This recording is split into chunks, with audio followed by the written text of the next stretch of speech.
His hands wouldn't stop shaking. Thomas Crawford stared at the letter for the third time that morning, trying to make sense of the knot in his chest. 3 words kept jumping out at him from the careful handwriting. I ain't pretty. The stagecoach would roll into town in less than an hour, bringing with it a woman he'd never laid eyes on. A woman who'd be his wife by week's end if he didn't turn her away. Thomas set the letter down on the kitchen table and walked to the window, looking out over the Wyoming ranch land that stretched toward the mountains. 8 years he'd live alone in this house.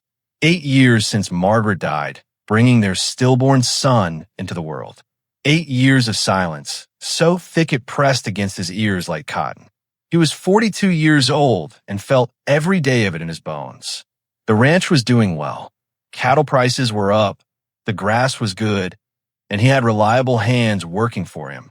But prosperity meant nothing when you ate every meal alone and went to bed in a house that echoed with emptiness. His sister Emily had been the one to finally break through his stubborn isolation. She'd practically forced him to place the advertisement in the Missouri newspaper. You're dying by inches, Thomas, she'd said, and I won't watch it anymore. The advertisement had been simple. Rancher, widower, seeking honest woman for marriage. Must be of good character and willing to work. Wyoming territory. He hadn't expected much response. Who wanted to come out to the middle of nowhere to marry a man they'd never met? But the letters had come. A dozen of them. Most he'd thrown away after reading the first few lines. Women wanting to know how much land he owned, how much money he had, whether he'd buy them dresses from San Francisco. Then came Sarah Mae Jenkins's letter. It was different from the start. No questions about money or land. Instead, she'd written about the garden she kept behind the boarding house where she worked. She'd told him about a bird that nested in the eaves every spring and how she left out seeds for it. She'd asked him if Wyoming had fireflies because she missed them from her childhood. Small things, real things, things that made him smile for the first time in longer than he could remember. They'd exchanged 6 letters over 3 months. With each one, Thomas found himself checking the mail more eagerly. Sarah wrote like she talked, he imagined, direct and honest, with a dry humor that caught him off guard. She'd asked him real questions. What did he regret most in his life? What made him laugh? If he could go back and change one thing, what would it be? And she'd answered the same questions about herself. She told him about losing her parents young, about working since she was 14, about the loneliness of watching other people's lives while feeling invisible in her own. Thomas had found himself being more honest in those letters than he'd been with anyone, even Margaret. He'd written about his failures as a husband, about how he'd been so focused on building the ranch that he'd forgotten to build a marriage, about how Margaret had been beautiful and kind, and how he'd somehow managed to make her lonely even when they were in the same room. He'd promised himself that if he ever got another chance, he'd do better. He'd be better. But now this letter. It had arrived yesterday, and it had kept him up all night. Sarah's handwriting had been shakier than usual, as if her hand had trembled while she wrote. Mr. Crawford, it began formal after months of using his first name. I need to tell you something before I arrive, and you have every right to send me back on the next stage if you choose. I ain't pretty, sir. I'm plain as a fence post, and that's being generous. I'm 34 years old with brown hair that won't hold a curl and a face that's easy to forget. I know you never asked what I looked like, and I appreciated that more than you know. But it wouldn't be right to let you think you're getting something you're not. Thomas had read those words over and over, feeling something twist in his gut. But it was what came next that had really struck him. I'm telling you this now, so I won't have to see disappointment in your eyes when I step off that coach. You seem like a good man, Mr. Crawford, and I'd rather remember you from your letters than see you try to hide what you're feeling. But I need you to know something else too. I can cook, sir. I can cook better than anyone you've ever met. And I know what it means to be invisible. I know what it means to be the person nobody notices. Maybe that's what you need. Someone who won't expect much. Someone who'll be grateful for whatever kindness you can spare. The letter had ended simply. I'll be on the Thursday stage. If you're not there to meet me, I'll understand. Sarah Mae Jenkins. Thomas picked up the letter again, running his thumb over her signature. His first reaction had surprised him. He felt disappointed, yes, but not because she wasn't pretty.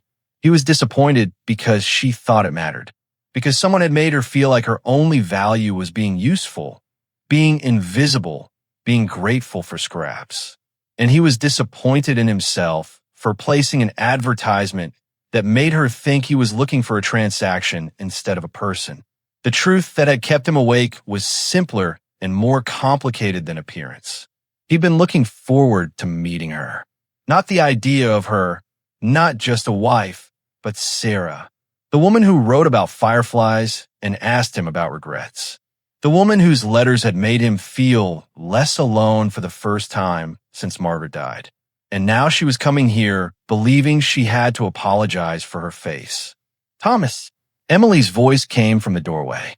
His sister had arrived early, as she'd promised, to help him meet his bride. She was 50 years old, sturdy and practical, with gray streaking through her brown hair. She'd been widowed herself 10 years back and had no patience for foolishness. You ready? I don't know what I am, Thomas admitted. He handed her the letter. Emily read it quickly, her lips pressing into a thin line. Lord have mercy, she said quietly. Someone hurt this girl bad. I know. You thinking of turning her away? Thomas looked at his sister. Are you out of your mind? Why would I do that? Emily's expression softened. Good, because if you did, I'd have to knock sense into you. Come on, stage will be here in 30 minutes. She paused at the door. Thomas, just so you know, Margaret was beautiful, and you failed her anyway. So maybe try seeing if someone's heart is pretty instead of their face. The words stung because they were true. Thomas grabbed his hat and followed his sister out to the wagon. The ride into town took 20 minutes, and he spent every one of them trying to figure out what he'd say. How did you tell someone that you weren't disappointed when they'd spent a lifetime learning to expect nothing else? The town of Clearwater wasn't much. A main street with a general store, a saloon, a church, and a handful of other buildings. The stagecoach stop was in front of the hotel, and there was already a small crowd gathering. News traveled fast in a small town, and everyone knew Thomas Crawford was collecting his mail-order bride today. The stage rolled in right on time, dust billowing up from the wheels. Thomas's heart was hammering so hard he could hear it in his ears. The driver climbed down and opened the door. A businessman stepped out first, then an older woman, then a young cowboy. Thomas was starting to think Sarah had changed her mind when one more passenger appeared in the doorway. She stood there for a moment, and Thomas got his first look at Sarah Mae Jenkins. She was exactly as she described herself. Brown hair pulled back in a simple bun, average height, wearing a plain gray traveling dress that had seen better days. Her face was ordinary in every conventional sense, but it was her eyes that caught him. Brown eyes that were intelligent and wary and kind all at once. Eyes that had seen disappointment before and were bracing for it again. She climbed down from the stage carefully, clutching a worn carpet bag in one hand and a large covered basket in the other.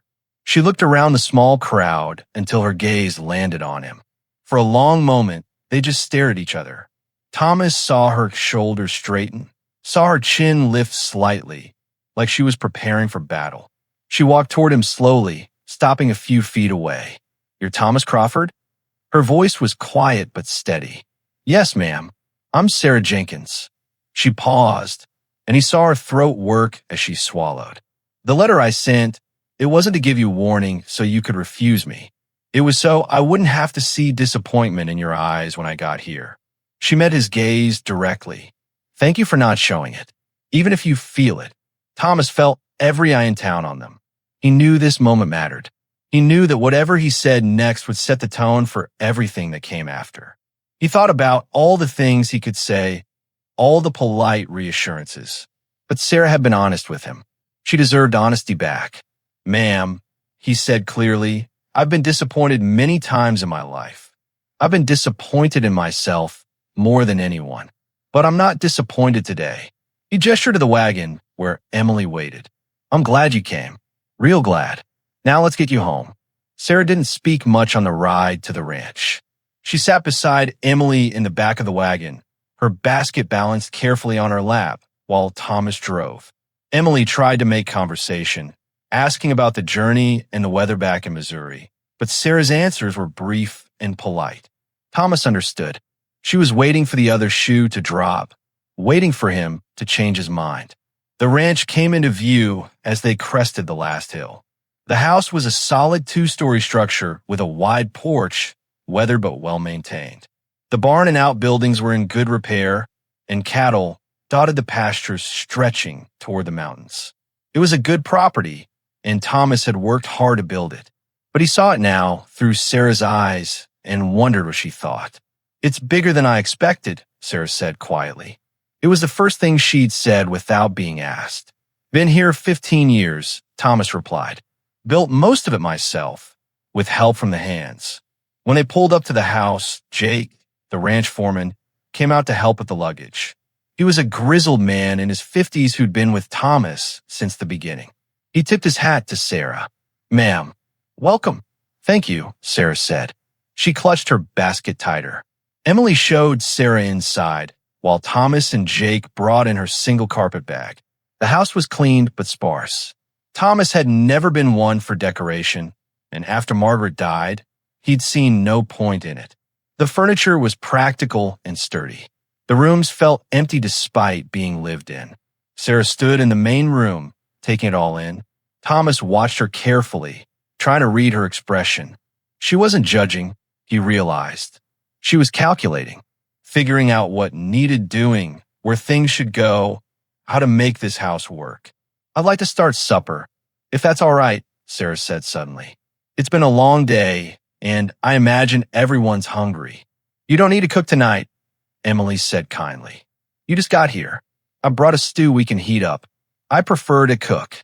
Sarah's voice was firm, but not unkind. "I like to earn my keep from the start." Thomas saw Emily open her mouth to argue, then close it. He understood what Sarah was doing. She was establishing her value immediately, showing them why they should keep her. It made his chest ache. "The kitchen's through here," he said, leading the way. Sarah set her mysterious basket on the counter and looked around. The kitchen was functional but basic. A cast iron stove, a pump for water, shelves with minimal supplies. She opened the pantry and Thomas saw her mentally cataloging what was there. Flour, beans, some dried meat, basic staples. The kitchen of a man who cooked to survive, not to enjoy. "This'll do," Sarah said. She turned to Thomas. "How many for supper?" "Just the three of us tonight. The hands eat in the bunkhouse." Sarah nodded and started unpacking her basket. Thomas watched in fascination as she pulled out items he'd never seen before. Small cloth bags of spices, a jar of something dark and aromatic, dried herbs he couldn't identify. She worked quickly and efficiently, her earlier nervousness vanishing as she moved through the familiar routine. "Where did you get all that?" Emily asked, curious. "Collected them over the years. Grew some, traded for others." Sarah was already mixing something in a bowl, her hands moving with practiced confidence. A good cook needs more than salt and pepper. Thomas and Emily retreated to the main room, leaving Sarah to work. An hour later, she called them to the table. Thomas sat down and stared at the plate she set in front of him. It wasn't the simple fare he'd expected. The meat was tender and covered in a rich sauce that smelled like nothing he'd ever encountered. The vegetables were seasoned with something that made his mouth water. There was fresh bread somehow, despite her just arriving. He took a bite and stopped. Just stopped. It wasn't just good. It was extraordinary. The flavors were complex and layered, each one distinct but working together.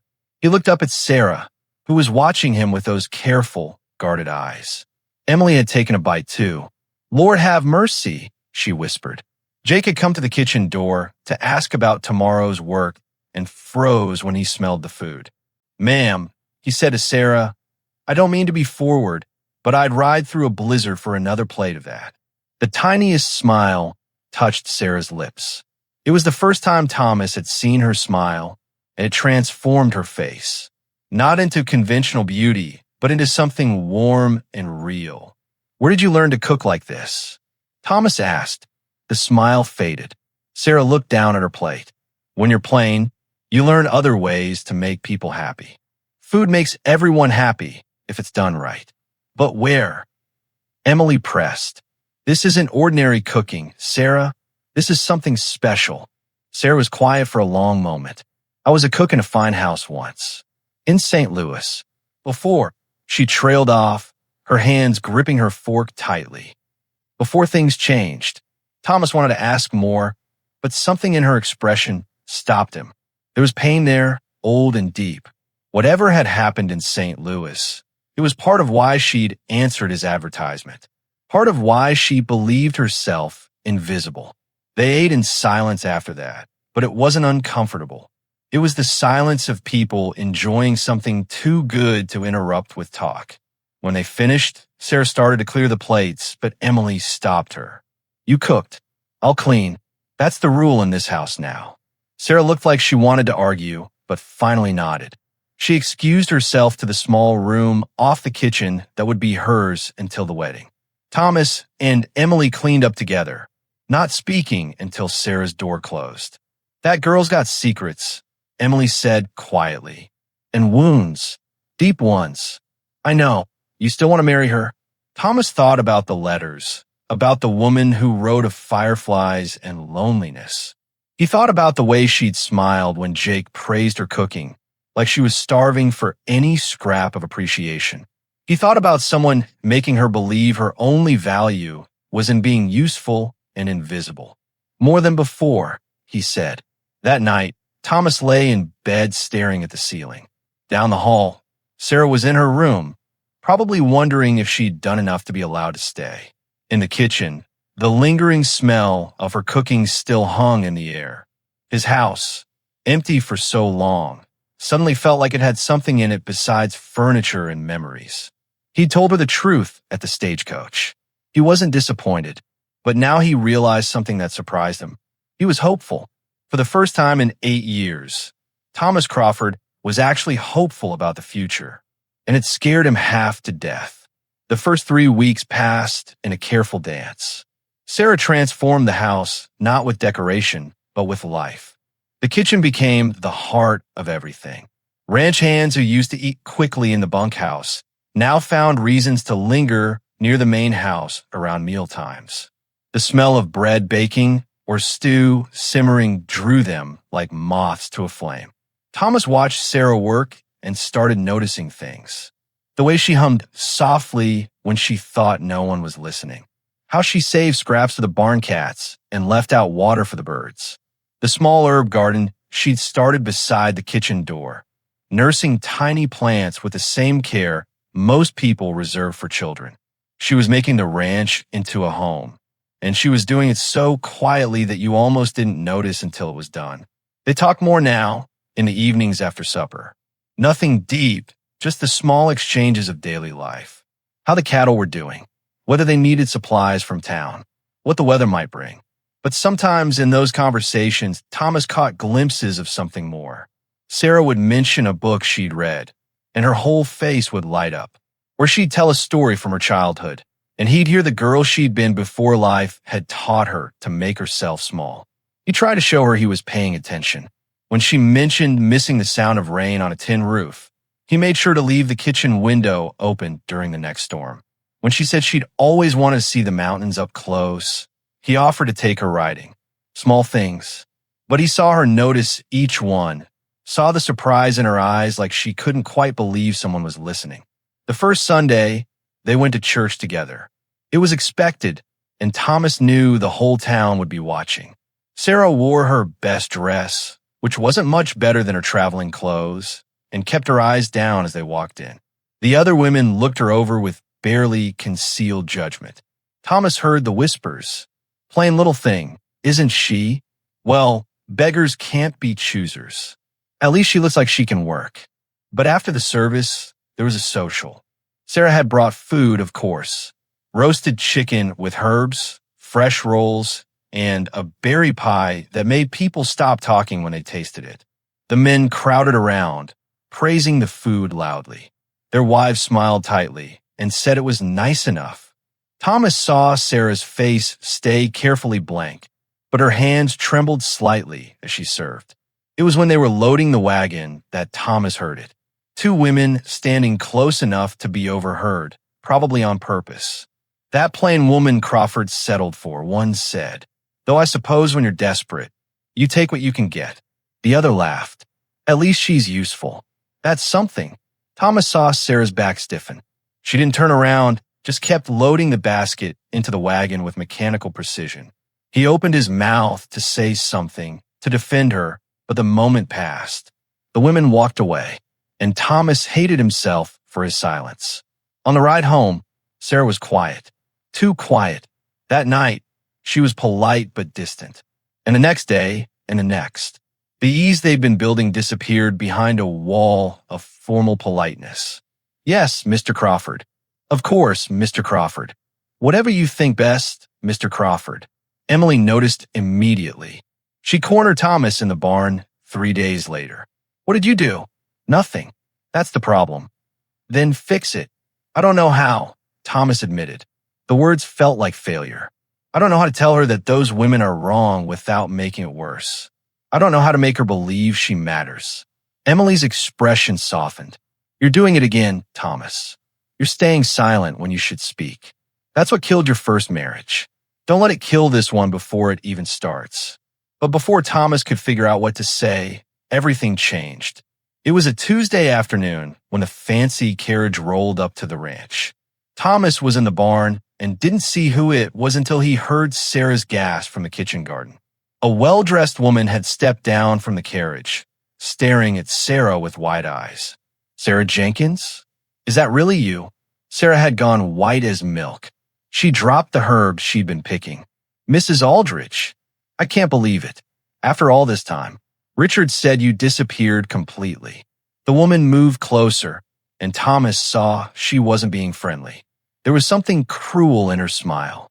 "So this is where you ended up, a ranch wife in the middle of nowhere." Thomas walked over, his instincts telling him something was very wrong. "Ma'am, can I help you?" "Oh, you must be the husband. How delightful." Mrs. Aldrich looked between them with open amusement. "Has she told you about St. Louis, Mr. Crawford? Thomas Crawford. Has she told you about my nephew Richard? About their little romance?" The word dripped with disdain. Sarah's voice was barely a whisper. "Please don't." But Mrs. Aldrich continued like Sarah hadn't spoken. "My nephew, foolish boy, thought himself in love with the help. Can you imagine? He actually proposed marriage to our cook." She laughed. "Of course, we couldn't allow such nonsense. A woman like that, thinking she could marry into our family. We had to make him see sense." Thomas felt his jaw clench. Emily had come out of the house, and Jake had stopped working, both of them listening. They were quite creative about it, I must say. Mrs. Aldrich went on. "Made it clear what happens when people forget their place. And Sarah learned her lesson, didn't you, dear? Learned that women like you were meant to serve, not to be wives. Not real wives, anyway." Sarah's hands were shaking. She looked at Thomas, and he saw everything in that look. The fear that he'd see her the way these people had. The certainty that she wasn't good enough. The old wounds bleeding fresh. "That's enough." Thomas's voice came out harder than he'd intended. "You need to leave. Now." Mrs. Aldrich raised an eyebrow. "I was simply being honest. Surely you deserve to know what kind of woman you've married." "I know exactly what kind of woman I've married," Thomas said. "Now get off my land." The woman sniffed, climbed back into her carriage, and left in a cloud of dust. The silence she left behind was deafening. Sarah stood frozen for a long moment. Then she spoke, her voice empty. "I should have told you before. I'm sorry. Sarah, I was a cook for the Aldrich family in St. Louis. Their son Richard, he was kind to me, made me feel like I mattered, said he loved me." She laughed bitterly. "I was stupid enough to believe him. When he proposed, his family was horrified. They couldn't have their precious son marrying the help." She looked at Thomas directly now, tears streaming down her face. "They made sure I understood my place, Mr. Crawford. Made sure I knew that women like me don't get fairy tale endings. We get what we deserve, which is nothing. Her voice broke.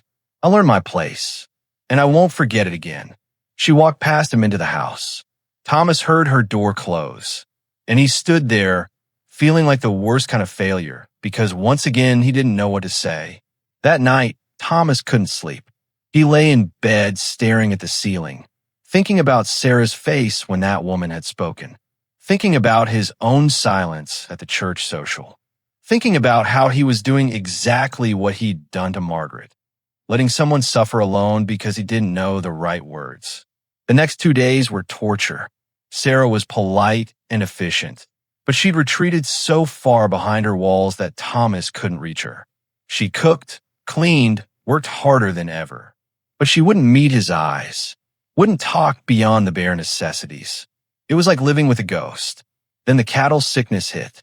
3 dozen heads showing symptoms of something Thomas couldn't identify. He had to ride out to the far pastures, spending 3 days and nights dealing with the crisis. By the time he got it under control, he'd barely slept, barely eaten, and felt like he'd been trampled. He rode back to the ranch at 2 in the morning, so tired he could barely stay in the saddle. The house was dark except for a lamp burning in the kitchen window. When he walked in, he found Sarah sitting at the table, waiting. "You didn't have to stay up," he said. "I know." She gestured to the counter. "There's food. Cold chicken, bread, cheese. Things you can eat while you work tomorrow. I packed it already." Thomas looked and saw she'd prepared enough food for days. His work clothes were laid out, clean and mended. In a saddlebag by the door, he could see she'd tucked something inside. "What's that?" "Just notes. Things to remind you to eat, to rest when you can." Her voice was flat, mechanical. "I know you forget when you're busy." Something in Thomas broke. Maybe it was the exhaustion. Maybe it was 3 days of thinking about everything wrong in his life, but suddenly he couldn't hold it in anymore. "Sarah, I can't do this." She stood up quickly, her face going pale. "I understand. I'll pack my things." "No." He moved toward her. "That's not what I meant. I can't do this dance where we pretend everything's fine when it's not. I can't watch you make yourself invisible because you think that's what I want." "It's what everyone wants," she said quietly. "It's not what I want." Thomas sat down heavily in a chair. "Sarah, I don't know how to do this. My first wife was beautiful, and I failed her completely. I was so scared of feeling anything that I felt nothing. She was lonely in a house with a husband, and I let it happen." Sarah was staring at him now, really looking at him. "When you wrote those letters," Thomas continued, "about fireflies and gardens and being lonely, I laughed for the first time in 8 years. I looked forward to checking the mail like a kid at Christmas. And when you got here, I wasn't disappointed because you aren't pretty by some stupid standard. I was disappointed because you thought it mattered to me." "How could it not matter?"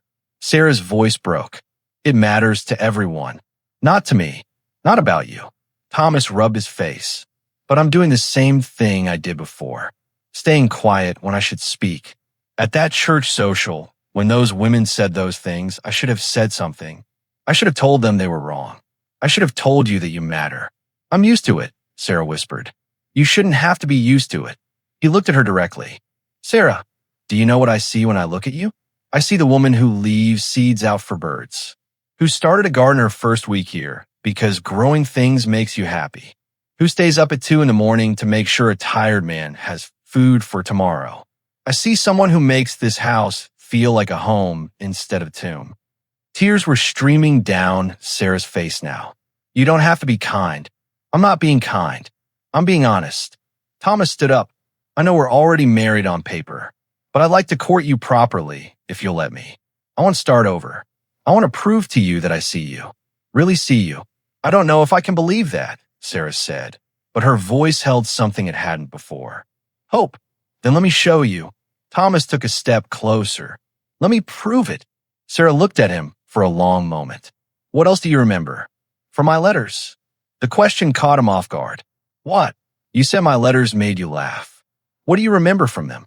Thomas thought about the stack of letters he kept in his desk drawer, the ones he'd read and reread. "You wrote about missing fireflies, about how your mother used to make apple butter every fall and the whole house would smell like cinnamon.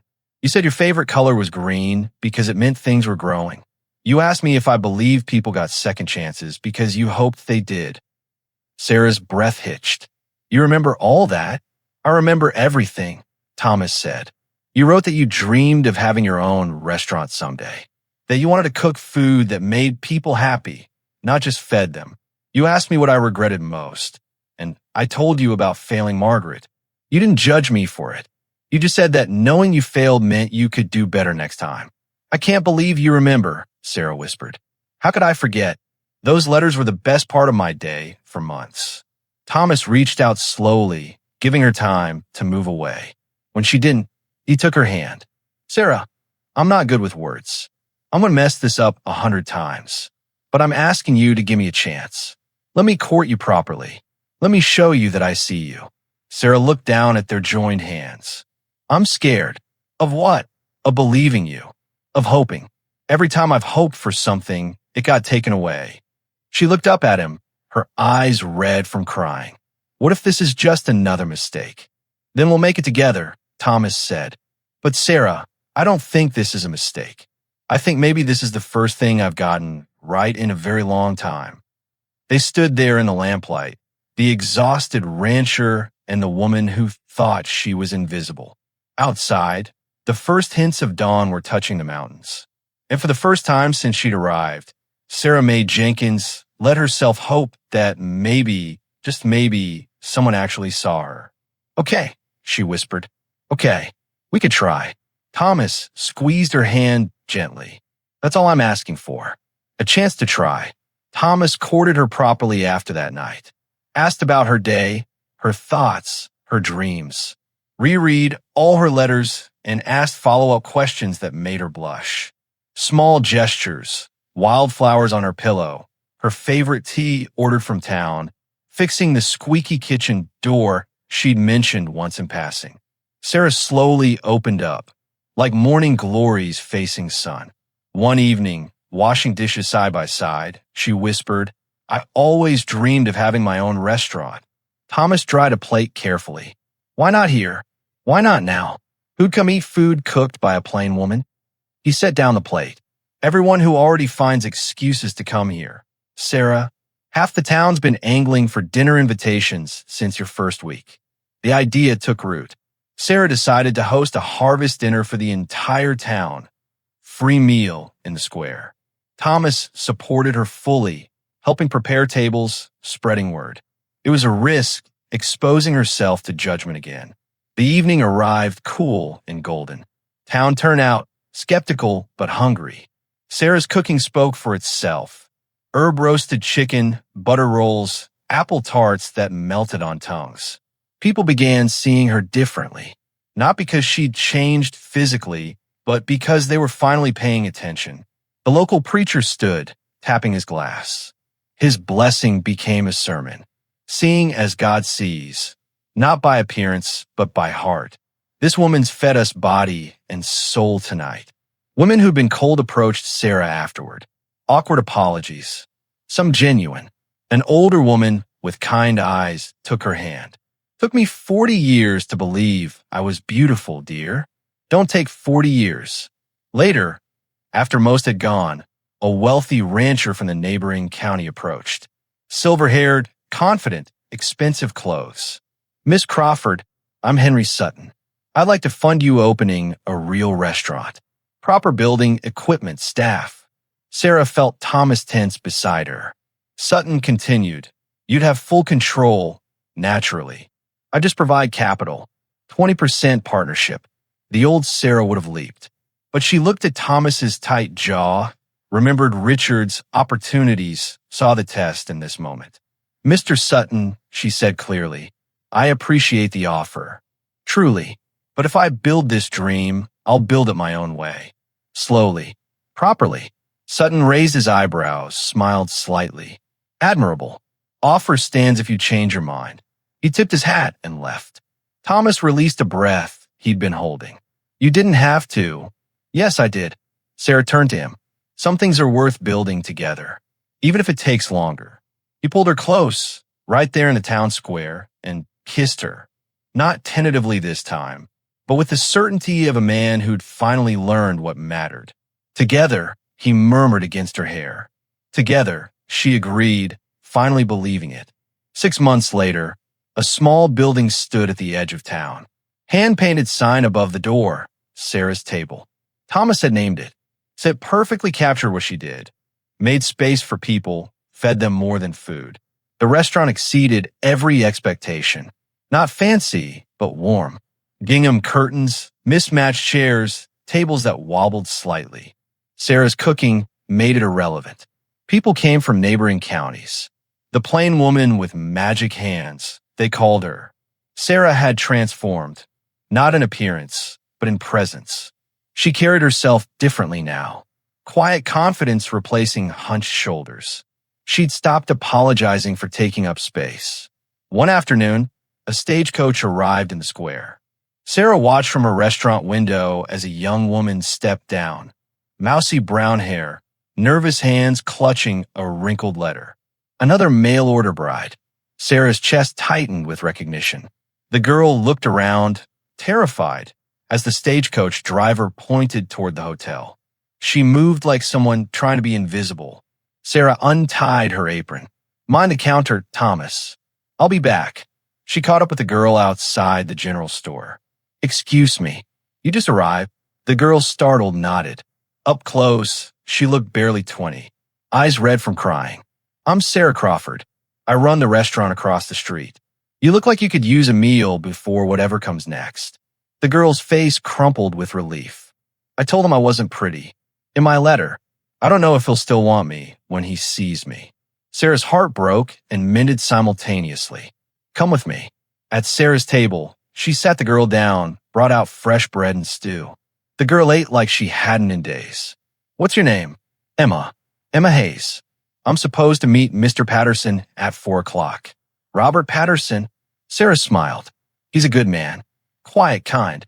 Lost his wife 2 years ago. Emma's eyes filled. But what if he takes one look and what?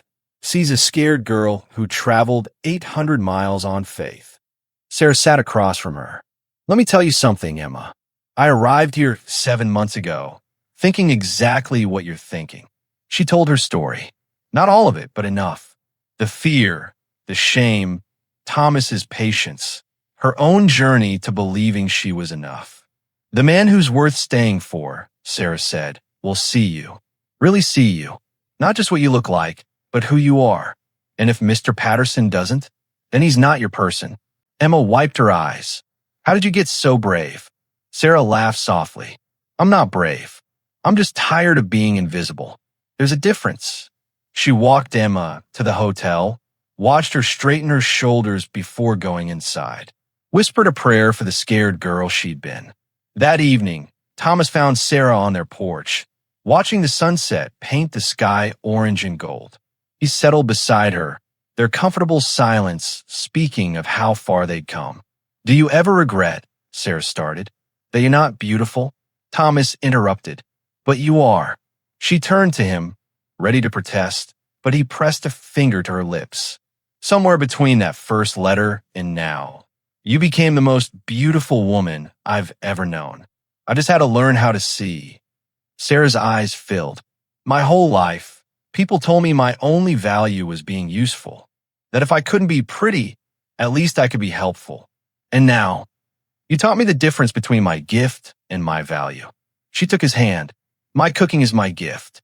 Something I give because I want to, not because I have to earn my place.